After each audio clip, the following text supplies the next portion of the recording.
باغچه‌ی خام به نیلونان گندا بون. Bu ne biçi? Ne biçi? Ne guri?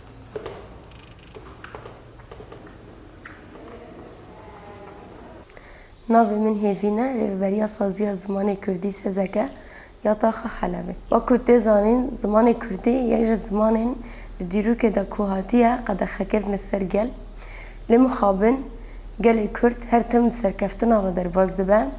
Zimanê Kurdî ber bi asteke zû başva dibe. Her tim kar û xebatê saziya zimanê Kurdî li ser asta şagirt û mamosteyan tê kirin. Wek saziya zimanê Kurdî kar xebatê me zêdetir li ser lêkolîn û wergirandinê ye. Em di hindir taxan da, di hindir taxê komînên da kar û xebat dikin, şaxê xwe berfereh dikin. Grupan di hindir komînê de dimeşînin. Em her kesekî istiqbal dikin ku ziman fêr bibe. Em her kesekî digirin. Di destpêkê de saziya ziman hat avakirin. Saziya ziman grup hatin meşandin. Grup tên xerjandin her mehê. Grupê ku tên meşandin, tên xerjandin jî ezmûn ji vê grupnala çê dibe.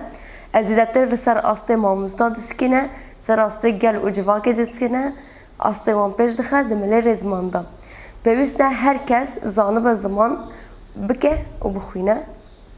Ji ber vê yekê jî saziya ziman xwe her tim berfereh dike, li ser xwe xebat dike, lêkolîn dike. Mamosteyên ku di hindir saziya ziman da kar dikin, xebat dikin, xwe pêş dixin ku karibin waneyên wan zengîn bên dayîn. Di milêrê zimanî da, di milê wergirandinê da, di milê xwandinê da. Ti car jî deriyê Sezeke nehatî girtin. Her tim em gel tomar dikin, nafên wan li gel xeqey dikin, grupan ji wan re ve dikin. Em ê her tim kar û xebatê xwe bimeşînin. Heyanî ku gelê me dixwaze zimanê xwe bibe, helbet jî gel dixwaze bibe ji ber ku hejmarek pir mezin li gel me heye. Ji grupên gelin di hindir komînan da dayîkên temenmezin tên ku ji bo zimanê xwe bibin.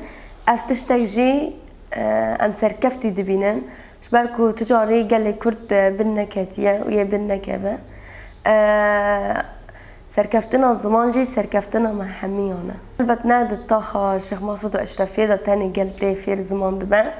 Wekû em dibînin di taxên din de jî yê taxên Helebê gel tê ji bo ku fêrî ziman bibe, waneyên xwe dibînin, astên xwe pêş dixin ji bo ku ew jî fêrî zarok malbata xwe bikin. Ne tenê Kurd tên fêrî ziman dibin, wekû em dibînin grupên me yên PKK'yên Ereb jî hene, dixwazin fêrî ziman bibin. Herî ku saziya ziman bê avakirin di hindir malan da me ziman dibir, me hewl didan fêrî ziman bibin.